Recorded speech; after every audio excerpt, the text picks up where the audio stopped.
तो welcome to SQL sessions.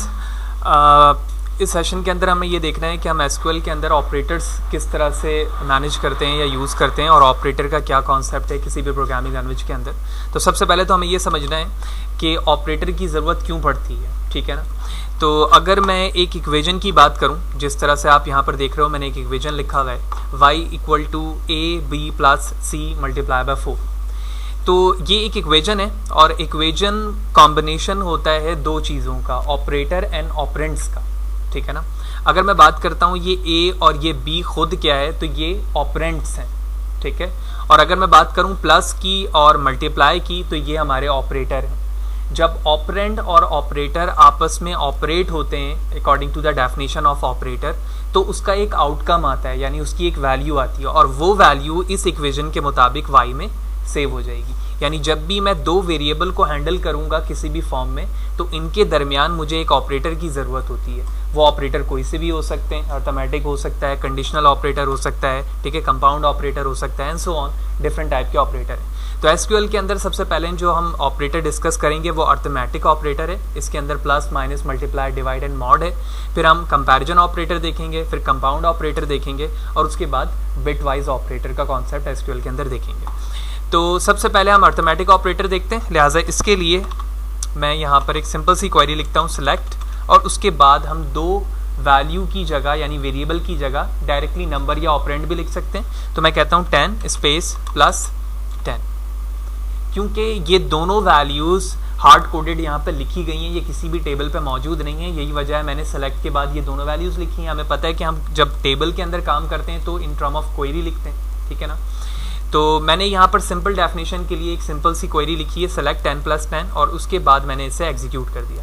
तो जैसे मैंने एग्जीक्यूट किया आप देख रहे हैं कि उसका आउटपुट जो है या आउटकम यहाँ पर डिस्प्ले हो चुका है। अगर इसी चीज़ को मैं क्वेरी के टर्म पे लिखूंगा तो वहाँ पर टेबल का नाम बताऊंगा, ठीक है, और उस एट्रीब्यूट का नाम बताऊंगा जिस एट्रीब्यूट की वैल्यू को हमें सम करना है।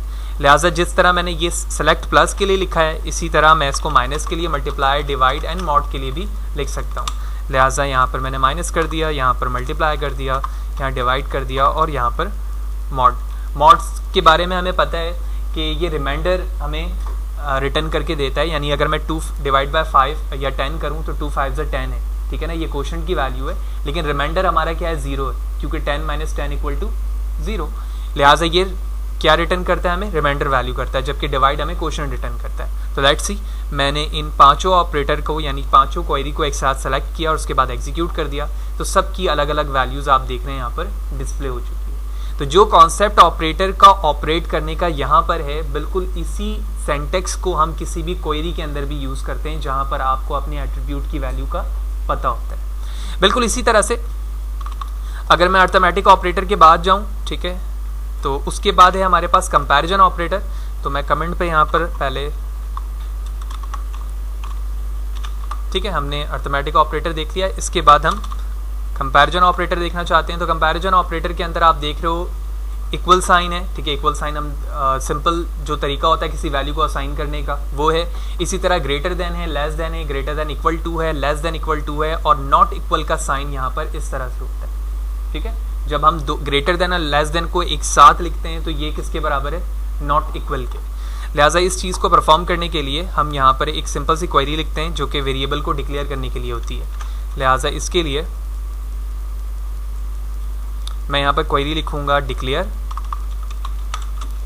@ वेरिएबल का नाम a, ठीक है, और डेटा टाइप इंटीजर। फिर मैं एक वैल्यू सेट कर देता हूँ इस वेरिएबल के अंदर, यानी इसकी वैल्यू मैंने कह दी फॉर एग्जांपल 10, और उसके बाद मैं यहाँ पर वेयर क्लाउज के अंदर ये बताऊँगा या सेलेक्ट क्लाउज क्वेरी के अंदर कि इस वेरिएबल को आप उस वक्त डिस्प्ले करो जब कंडीशन हमारी ट्रू हो। तो मैंने कहा वेयर 10 ग्रेटर देन 20। तो सबसे पहली लाइन पे मैंने ये बताया कि भाई एक वेरिएबल है जिसका नाम a है और वो कौन से डेटा टाइप का है, इंटीजर डेटा टाइप का है। फिर मैंने सेकंड लाइन पे कहा कि उस a के अंदर एक वैल्यू डाल दो और वैल्यू का नंबर मैंने बता दिया 10। उसके बाद कहा कि इस a की वैल्यू को उस वक्त डिस्प्ले करो जब ये कंडीशन ट्रू हो। तो यहाँ पर मैं वो ऑपरेटर यूज़ कर रहा हूँ ना जो अभी हमने कंपैरिजन ऑपरेटर जाना है कि 10 इज़ ग्रेटर देन 20। ये कंडीशन जब ट्रू होगी तो ये वैल्यू हमारी क्या होगी, डिस्प्ले होगी। क्योंकि इस लाइन पे मैंने ये बताया हुआ सेलेक्ट करो इस चीज़ को। लेट्स सी, मैंने इसे सेलेक्ट किया, कोई देखो एग्जीक्यूट पे क्लिक किया और आप देख रहे हैं कोई वैल्यू यहाँ पर डिस्प्ले नहीं हो रही है। क्यों? क्योंकि 10 20 से बड़ा नहीं है। इसी तरह जहाँ पर मैं ग्रेटर देन यूज़ कर रहा हूँ इसकी जगह मैं लेस देन कर सकता हूँ। तो ऐसा है 20 से 10 क्या है? लेस देन है ना। लिहाजा अब मैं इस लाइन को जब एग्जीक्यूट करूँगा तो आप देख रहे हो यहाँ पर 10 डिस्प्ले हो चुका है। तो जिस जगह मैंने ग्रेटर देन किया था मैं लेस देन कर सकता हूँ। इसी तरह ग्रेटर देन इक्वल टू कर सकता हूँ, similarly less than equal to भी कर सकता हूँ। बिल्कुल वही सेंटेक्स, वही डेफिनेशन होगी इसकी। इसी तरह से मैं चाहूँ तो नॉट इक्वल टू भी यहाँ पर कर सकता हूँ। तो सबसे पहले हमने यहाँ पर इक्वल को इस्तेमाल किया जो कंपैरिजन ऑपरेटर का पहला था हमारे पास। उसके बाद greater than, less than, greater than equal to, less than equal to and finally not equal to. तो not equal to condition true है ना भाई, 10 एंड 20 एक दूसरे के बराबर नहीं है। तो ये कंडीशन ट्रू होगी तो ये वेरिएबल की वैल्यू क्या हो जाएगी? डिस्प्ले हो जानी चाहिए। लेट्स सी, मैंने इसको सेलेक्ट किया और एग्जीक्यूट किया। आप देख रहे हैं कि सक्सेसफुली हमारा जो आउटपुट है वो यहाँ पर विजिबल हो चुका है। बिल्कुल इसी तरह से कंपैरिजन ऑपरेटर के बाद हमारे पास कंपाउंड ऑपरेटर है। कंपाउंड ऑपरेटर क्या कर रहा होता है? दो ऑपरेटर्स को एक साथ क्या कर देता है? ज्वाइन कर देता है। ठीक है, इसे समझने का आसान तरीका ये हो सकता है कि अगर मैं यहाँ लिखता हूँ सेलेक्ट, ठीक है ना, या इसी वेरिएबल की अगर मैं बात करूँ जो यहाँ पर मौजूद है, मैं इसी को कॉपी कर लेता हूँ, पेस्ट करते हैं और इस वेरिएबल का नाम रख देता हूँ मैं b, यहाँ पर भी b। तो अगर मैं कहूँ 10 + 10 तो इसका मतलब ये होगा कि इन दो लाइनों के मुताबिक b की वैल्यू क्या है? 20। ठीक है ना, b की वैल्यू 20 है। लेकिन आप ये देख रहे हो कि ये एक इक्वेशन की फॉर्म में, ठीक है ना। अगर मैं इसी दोनों वेरिएबल्स यानी दोनों ऑपरेटर को, आप देख रहे हो यहाँ पर प्लस है और इक्वल साइन है ना, अब आप इस चीज को कंपेयर करें इस प्लस और इक्वल को इस फॉर्म से, आप देख रहे हो कि ये कंपाउंड फॉर्म है, प्लस और इक्वल एक साथ यहां पर लिखा हुआ है। तो मैं चाहूं तो इसी अलग अलग साइन को मैं एक साथ भी लिख सकता हूं एज लाइक दिस। तो ये कंपाउंड फॉर्म हो गया। अब मैं एक काम करता हूं कि वेयर क्लाउज को हटा देते हैं क्योंकि वेयर क्लाउज कंडीशन के लिए इस्तेमाल होती है और अभी हमने कंपैरिजन ऑपरेटर में इसीलिए उसका इस्तेमाल किया था, लिहाजा अब मैंने इसको हटा दिया। ठीक है, और अब सिर्फ और सिर्फ पहले हम चेक करते हैं कि इसकी वैल्यू अभी किस फॉर्म में विजिबल हो रही है। लिहाजा मैंने क्लिक किया और आप देख रहे हो कि स्केलर वेरिएबल @ a यहाँ पर मौजूद है। हम इससे पहले b करते हैं क्योंकि यहाँ पर हम b पे काम कर रहे हैं और आप देख रहे हो उसकी वैल्यू अभी क्या विजिबल हो रही है? नल। क्यों? क्योंकि ये किसी ऑपरेशन के अंदर ही परफॉर्म हो सकता है, डायरेक्टली इस पर नहीं चल सकता। लिहाजा इस चीज़ को चलाने के लिए पहले तो हम सिंपल लेकर आते हैं कि इसकी एक सिंपल वैल्यू हो गई और यहाँ से मैंने इसको एग्जीक्यूट किया तो अब ये सिंपल वैल्यू चल रही है। लेकिन अगर मैं यहाँ पर इस फॉर्म पे करता हूँ और उसके बाद एग्जीक्यूट करता हूँ तो आप देख रहे हैं इसकी वैल्यू क्या हो चुकी है? यहाँ पर 20 हो चुकी है। तो हमने यहाँ पर क्या किया? सबसे पहले जिस तरह हम एक सिंपल वेरिएबल पे वैल्यू स्टोर करवा रहे थे, इसी तरह मैंने इन दोनों लाइन पे b की एक वैल्यू डिफाइन की 10 और 10 करने के बाद कंपाउंड फॉर्म को यूज़ करते हुए मैंने इसमें 10 मजीद क्या करवा दिया? ऐड करवा दिया। ठीक है, इसको अगर मैं सिंप्लीफाइड फॉर्म पर लिखूँ तो इसका मतलब ये है कि आप एक वेरिएबल के अंदर इस तरह से दो वैल्यू स्टोर करवा रहे हैं। तो जो इक्वल साइन के बाद लिखी जाने वाली जो चीज़ें थी उसको आप कंपाउंड करके इस फॉर्म पे लिख देते हैं और उसके बाद आप उसमें बाद में वो वैल्यू बताते हैं जो उसमें ऐड करना होता है। लिहाजा पहले इसकी वैल्यू 10 थी, उसी वेरिएबल के अंदर मजीद वैल्यू 10 क्या हो रही है? ऐड हो रही है। जब उसके बाद आप b को सेलेक्ट करके चेक करते हो तो उसकी वैल्यू उतनी ही विजिबल होती है जो एडिशन होने के बाद होनी चाहिए थी। That's it.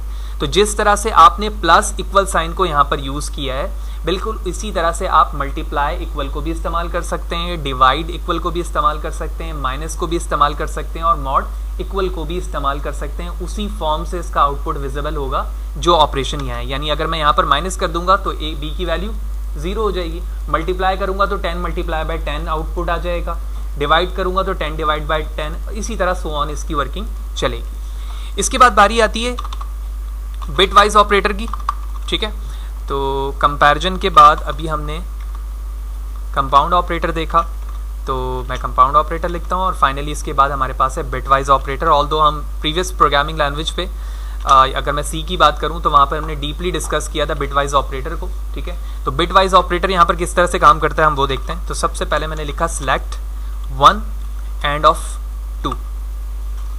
ठीक है, बिट वाइज ऑपरेटर से क्या मुराद है और उसकी वर्किंग कैसे होती है, पहले हम इसे एक स्नैप के जरिए से समझते हैं।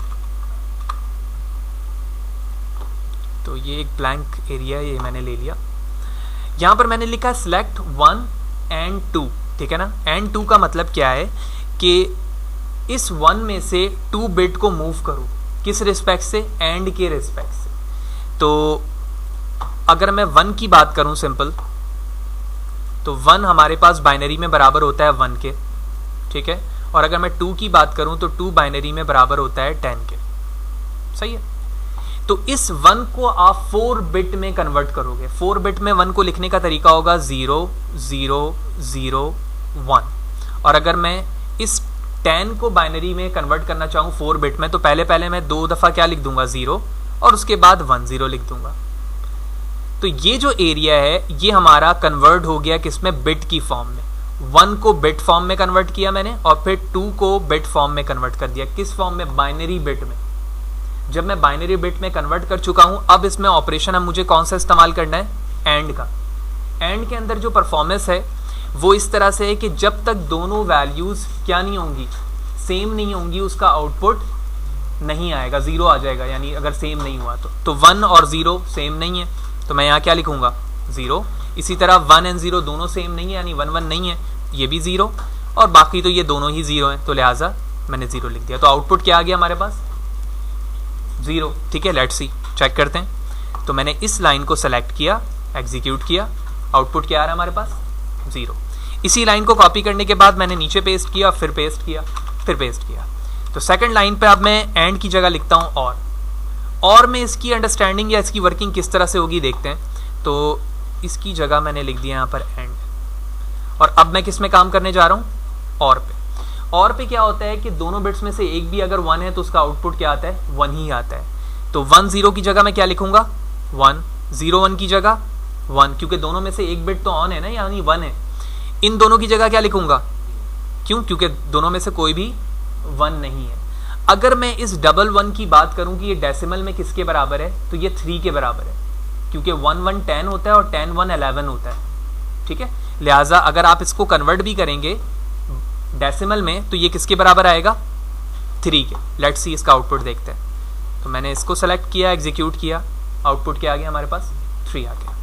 इसके बाद यहां पर हम बात करते हैं जोर की, ठीक है, एक्सक्लूसिव और जिसको हम कहते हैं, इसको हम कैप से रिप्रेजेंट करते हैं। इसकी वर्किंग किस तरह से होती है कि अगर दोनों चीजें हमारे पास 1 हो या दोनों 0 हो, तो उसका आउटपुट हमेशा क्या आएगा, 0 आएगा, ठीक है। तो आप देख रहे हो ये दोनों की जगह तो 0 आ जाएगा, लेकिन इन दोनों की जगह क्या रहेगा, 1 ही रहेगा, ठीक है। दोबारा बता रहा हूं, एक्सक्लूसिव और के अंदर ये होता है कि अगर दोनों बिट 1 1 है या दोनों बिट 0 0 है, तो आउटपुट हमेशा क्या आएगा, 0 आएगा। लेकिन अगर दोनों इंटरचेंज है यानी चेंज है, तो दोनों का रिजल्ट 1 आएगा। यानी 1 0 है या 0 1 है, तो हम क्या लिखेंगे, 1 लिखेंगे। तो इन दोनों की जगह मैं लिखूंगा 1 1, और इन दोनों की जगह क्या लिख दूंगा। तो इसका मतलब ये हुआ according to this value exclusive और भी आउटपुट में क्या है, 3 है। लेट्स सी, इस लाइन को सेलेक्ट किया, एग्जीक्यूट किया, और इसका आउटपुट भी क्या है हमारे पास, 3 आया। अब बात करते हैं नॉट की। तो नॉट हमेशा एक ही ऑपरेंड के साथ इस्तेमाल होता है। नॉट को लिखने के लिए आप शिफ्ट के साथ, अगर अल्फाबेटिक कीबोर्ड के ऊपर आप देखें नंबर्स लिखा हुआ है, उस 1 के नंबर से पहले जो की है हमारे पास, शिफ्ट के साथ उसे प्रेस करेंगे तो ये टिल्ड का साइन है, और उसके बाद आप नंबर लिख दोगे जिसको आपने नॉट में अप्लाई करना है। तो नॉट में कैसे अप्लाई करेंगे, सबसे पहले आपने 2 लिखा है, तो 2 की रिप्रेजेंटेशन करूं तो 2 की रिप्रेजेंटेशन है 0 0 1 0, यही है ना भाई। यहां पर अगर आप देखें तो जब आप नॉट अप्लाई करेंगे तो इसमें एक बिट आप करेंगे ऐड। तो अगर मैं एक बिट ऐड करूं तो 0 1 1 1 1 1 0 0। इसके बाद जो भी वैल्यू हमारा आउटपुट होगा उसमें हम माइनस साइन ऐड कर देंगे। तो 11 किसके बराबर है यहां पर, 3 के। तो मैं 3 से पहले क्या लिख दूंगा, -3। लेट्स सी, इसको सेलेक्ट किया मैंने, एग्जीक्यूट किया, एंड आउटपुट इज -3। तो ये ओवरऑल बेसिक ऑपरेटर थे एसक्यूएल के, जो हम किसी भी प्रोग्रामिंग लैंग्वेज में इस्तेमाल कर रहे होते हैं और साथ ही साथ एसक्यूएल के अंदर भी इस्तेमाल करते हैं। तो सबसे पहले हमने ये देखा कि अर्थमेटिक ऑपरेशन किस तरह से इस्तेमाल होते हैं, फिर उसके बाद हमने ये देखा कि कंपैरिजन ऑपरेटर कौन कौन से हैं और कैसे इस्तेमाल करते हैं। देन फाइनली हमने कंपाउंड फॉर्म देखा, यानी अगर एक सिंपल फॉर्म है a = a प्लस 10, तो इसको हम शॉर्टली किस तरह से लिख सकते हैं, a प्लस इक्वल 10। तो ये कंपाउंड फॉर्म है जो यहाँ पर प्लस माइनस के साथ लिखा गया है, ठीक है। फिर जहाँ प्लस माइनस है यहाँ पर मल्टीप्लाई माइनस भी लिख सकते हैं, डिवाइड माइनस भी लिख सकते हैं, मॉड माइनस भी लिख सकते हैं, ये हमने डिस्कस किया। और फाइनली फिर हमने देखा कि बिट वाइज ऑपरेटर किस तरह से होते हैं और उसकी वर्किंग कैसे होती है।